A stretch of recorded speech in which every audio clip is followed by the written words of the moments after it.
Lo, 'tis a gala night, within the tiresome latter years. An angel throng bewinged bedight, in veils and drowns in tears, sit in a theatre to see a play of hopes and fears, while the orchestra breathes fitfully the music of the spheres. Mimes, in the form of God on high, mutter and mumble low, and hither and thither fly, mere puppets they, who come and go, at bidding vast, formless things, that shift the scenery to and fro, flapping from out their condor wings, invisible woe. That motley drama, oh, be sure, it shall not be forgot, with its phantom chased forevermore, by a crowd that seized it not, through a circle that ever returneth in to the self-same spot, and much of madness, and more of sin, and horror, the soul of the plot.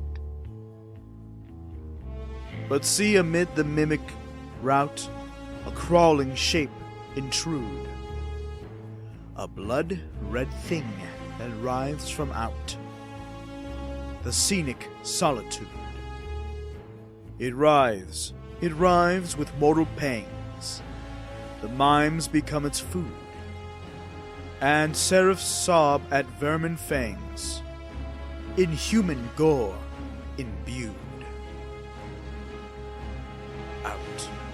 Out are the lights, out all, and over each quivering form, the curtain, a funeral pall, comes down with rush of a storm. While the angels, all pallid and wan, uprising, unveiling, affirm that the play is a tragedy, man, and its hero, the Conqueror Worm.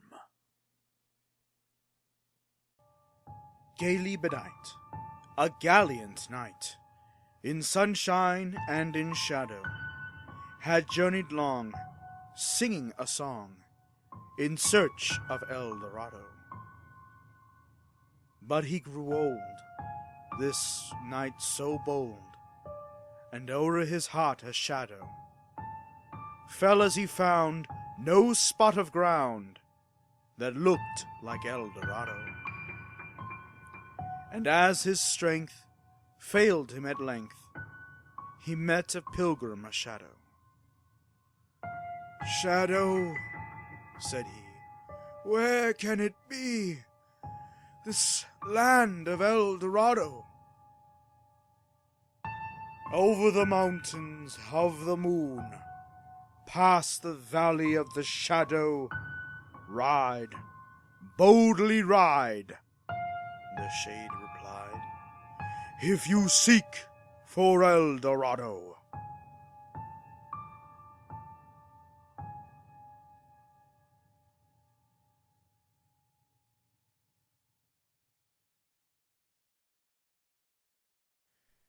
Thy soul shall find itself alone, mid dark thoughts of the grey tombstone, no one of all the crowd to pry into thine hour of secrecy. Be silent in that solitude, which is not loneliness, for then the spirits of the dead who stood in life before thee are again. In death around thee and their will shall overshadow thee, be still. The night, though clear, shall frown, and the stars shall not look down from their high thrones in the heaven, with the light like hope to mortals given. But their red orbs, without beam, to thy weariness shall seem as a burning and a fever, which would cling to thee forever. Now are thoughts thou shalt not banish, now are visions ne'er to vanish.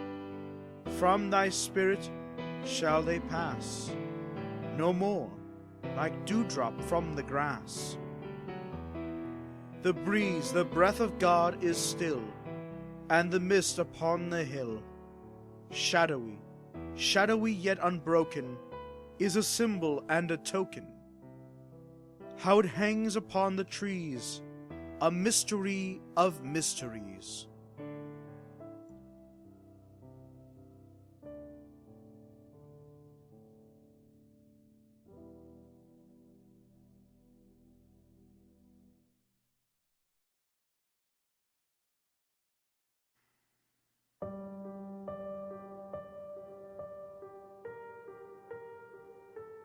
Once upon a midnight dreary, while I pondered, weak and weary, over many a quaint and curious volume of forgotten lore, while I nodded, nearly napping, suddenly there came a tapping, as if someone gently rapping at my chamber door.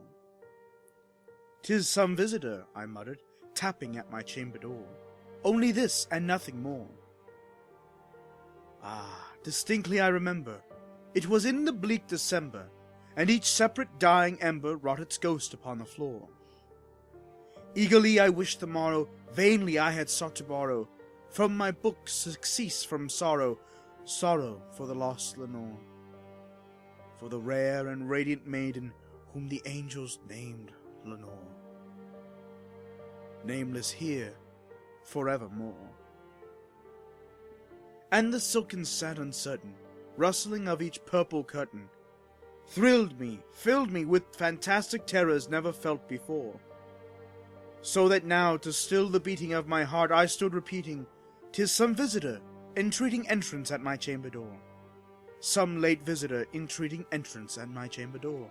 This it is, and nothing more." Presently my soul grew stronger, hesitating then no longer. "Sir," said I, "or madam, truly your forgiveness I implore, but the fact is I was napping, and you so gently came rapping, and so faintly you came tapping, tapping at my chamber door, that I scarce was sure I heard you." Here I opened wide the door. Darkness there, and nothing more. Deep into that darkness peering, long I stood there, wondering, fearing, doubting, dreaming dreams no mortal ever dared to dream before. But the silence was unbroken, and the stillness gave no token, and the only word there spoken was the whispered word, "Lenore." This I whispered, and an echo murmured back the word, "Lenore." Merely this, and nothing more. Back into my chamber turning, all my soul within me burning, soon again I heard a tapping, something louder than before. "Surely," said I, "surely there is something at my window lattice. Let me see then where that is, and this mystery explore. Let my heart be still a moment, and this mystery explore. 'Tis the wind, and nothing more." Open here I flung the shutter, when with many a flirt and flutter, in there stepped a stately raven of the saintly days of yore. Not the least up since made he, not a minute stopped or stayed he, but with mine of lord and lady perched above my chamber door. Perched above a bust of palace just above my chamber door. Perched and sat, and nothing more. Then this ebony bird beguiling my sad fancy into smiling, by the grave and stern decorum of the countenance it wore. "Thou, thy crest be shorn and shaven, thou," I said, "art sure no craven, ghastly grim and ancient raven, wandering the nightly shore. Tell me what thy lordly name is on the night's Plutonian shore." Quoth the raven, "Nevermore." Much I marveled, this ungainly, foul to hear discourse so plainly, though its answer little meaning, little relevance it bore. For we cannot help agreeing that no living human being ever yet was blessed with seeing bird above his chamber door, bird or beast upon the sculpted bust above his chamber door, with such a name as Nevermore. But the raven, sitting lonely on my plaited pust, spoke only, That one word, as if his soul in that one word he did outpour. Nothing further did he utter, not a feather then he fluttered, till I scarcely more than muttered, other friends have flown before. On the morrow he will leave me, as my hopes have flown before. Then the bird said, nevermore. Startled at the stillness broken by reply so aptly spoken, doubtless, said I, what it utters, it is only stock and store, caught from some unhappy master, whom unmerciful disaster followed fast and followed faster, till his songs one burden bore. To the dirge of his hopes that melancholy burden bore, of never, nevermore. But the raven, still beguiling all my sad soul into smiling, straighter wheeled a cushioned seat in front of bird and bust and door. Then upon the velvet sinking, I betook myself to linking fancy unto fancy, thinking what this ominous bird of yore, what this grim, ungainly, ghastly, gaunt, and ominous bird of yore meant in creaking nevermore. Thus I sat engaged in guessing, but no syllable expressing, to the fowl whose fiery eyes now burned into my bosom's core. This and more I sat divining, with my head at ease reclining, on the cushion's velvet lining, that lamplight gloated o'er. But whose velvet violet lining, with the lamplight gloating o'er, she shall press nevermore. Then methought the air grew denser, perfumed from unseen censer, swung by seraphim whose footfalls tinkled on the tufted floor. Wretch, I cried, thy God hath lent thee, by these angels he hath sent thee, respite and neffing from the memories of Lenore. Quaff, oh quaff this neffing, and forget his lost Lenore. Quoth the raven, nevermore. Prophet, said I, thing of evil, prophet still if bird or devil, whether tempter sent you, or whether tempest tossed thee here ashore, desolate yet all undaunted, on this desert land enchanted, on this home by horror haunted, tell me truly, I implore, is there balm in Gilead? Tell me, I implore. Quoth the raven, nevermore. Prophet, said I, thing of evil, prophet still if bird or devil, by that heaven that bends above us, by that God we both adore, tell this soul with sorrow laden, if within the distant Aiden it shall clasp a sainted maiden, whom the angels name Lenore. Clasp a rare and radiant maiden, whom the angels name Lenore. Quoth the raven,